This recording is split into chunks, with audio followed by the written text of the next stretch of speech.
اس نے نقاب اتارا تو پسینے سے بھرے چہرے پر پریشانی کے واضح آثار تھے۔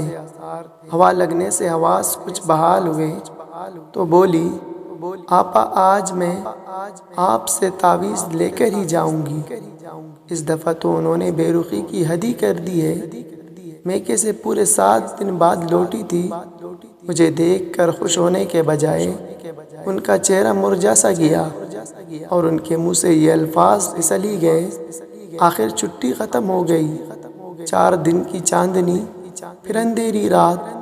آپا نے زندگی کے 35 سے زیادہ بہاریں دیکھ لینے والی نیک پروین کی طرف دیکھا، کچھ لمحے توقف کیا اور پھر سوچتے ہوئے کہا، اچھا تم ہر دفعہ ضد کرتی ہو کہ تمہیں تعویذ دوں اور میں ہر دفعہ کہتی ہوں کہ کچھ عملی ترکیب لڑاؤ اور اپنے شوہر کا دل جیتنے کی کوشش کرو، لیکن آج میں تمہیں تعویذ دوں گی، ضرور دوں گی، مگر ایک شرط پر۔ وہ فوراً بولی، مجھے آپ کی ہر شرط منظور ہے۔ اس سے تھوڑی بڑی لیکن بہت پر اعتماد آپا نے کہا، شرط صرف یہ ہے کہ تم اسے گھر جا کر کھولو گی، اس پر ترکیب استعمال لکھی ہوگی، اسے تم بالکل اس ترکیب کے مطابق استعمال کرنا۔ نیک پروین نے وعدہ کیا۔ دراصل اسے یقین تھا کہ آپا کا تعویذ تیر بہدف ہوگا، کیونکہ اس کی والدہ نے آپا کے بارے میں یہی بتایا تھا کہ اگر اسے آپا نے تعویذ دے دیا تو اس سے بیزار شوہر نامدار اس کا ایک مرتبہ پھر دم بھرنے لگے گا۔ آدھے گھنٹے کے بعد آپا نے اسے ایک کاغذ دیا تو اس کا یہی جی چاہا کہ وہ اسے ابھی پڑھ لے، لیکن وہ وعدے کے مطابق اسے گھر جا کر ہی دیکھ سکتی تھی۔ جیسے ہی وہ گھر گئی، اس نے پہلا کام کاغذ کھولنے کا کیا۔ وہ جیسے جیسے تحریر پڑھتی گئی، اس کی حیرانی میں اضافہ ہوتا گیا۔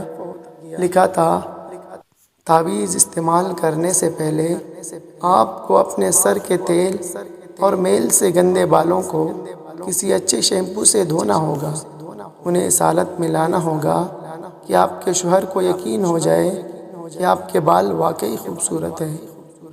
اپنے چہرے اور گردن پر پسینے اور میل کی وجہ سے جمی مگر نظر نہ آنے والی تہ کو اتار کر اپنے شوہر کو باور کرانا ہوگا کہ آپ کا چہرہ ابھی بھی تر و تازہ اور خوبصورت ہے۔ آپ کو ایک ایسا لباس پہننا ہوگا کہ معلوم ہو کہ آپ ایک غریب شوہر کی نہیں بلکہ اچھے خاصے کمانے والے خاوند کی بیوی ہیں، اور اللہ کی یہ نعمت آپ کے لباس اور وضاحت سے نظر آ رہی ہے۔ آپ کو اپنے جسم پر چڑھی فالتو چربی اور ڈول سے بنے پیٹ کی ہوا کو کم از کم اتنی ضرور نکالنی ہوگی کہ جب آپ کھڑی ہو تو آپ کو اپنے پاؤں نظر آ سکیں۔ آپ کو اپنے میلے کچیلے کونیوں اور پھٹی ہوئی ایڑیوں کو ٹھیک کرنا ہوگا تاکہ کسی کو شک نہ ہو کہ آپ نوکرانی یا بدذوق قسم کی ایک دیہاتی عورت ہے۔ اس مقصد کے لیے آپ کو اپنی غذا کو معتدل بنانا ہوگا اور روزانہ ورزش کو معمول بنانا ہوگا۔ اس کے بعد وہ تعویذ کو کھول رہی تھی، اس کی ترکیب استعمال اس نے پڑھی تھی۔ کاغذ کے ٹکڑے پر تعویذ کی عبارت اس کے لیے پھر حیرت کے مزید دروازے کھول رہی تھی۔ یہ کوئی جنتر منتر کے الفاظ نہیں تھے، بلکہ سادہ زبان میں واضح طور پر لکھا تھا، ترکیب پر عمل کرنے کے کم از کم 6 ماہ بعد اپنے شوہر کے سامنے جائیے اور کہیے، کیا میں وہ نہیں ہوں جسے آپ نے پسند کر کے شادی کی تھی؟ کیا ہوا جو میں بچوں کو سنبھالنے اور ساس سسر کی خدمت میں زیادہ مصروف ہو کر یہ بھول گئی تھی کہ آپ نے تو ایک خوبصورت لڑکی پسند کی تھی، میلی کچیلی پرانی وضاحت کی عورت نہیں۔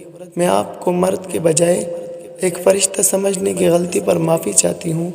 نیک پروین تعویذ کو پڑھ کر اپنے آپ کو پل صراط پر کھڑی محسوس کر رہی تھی۔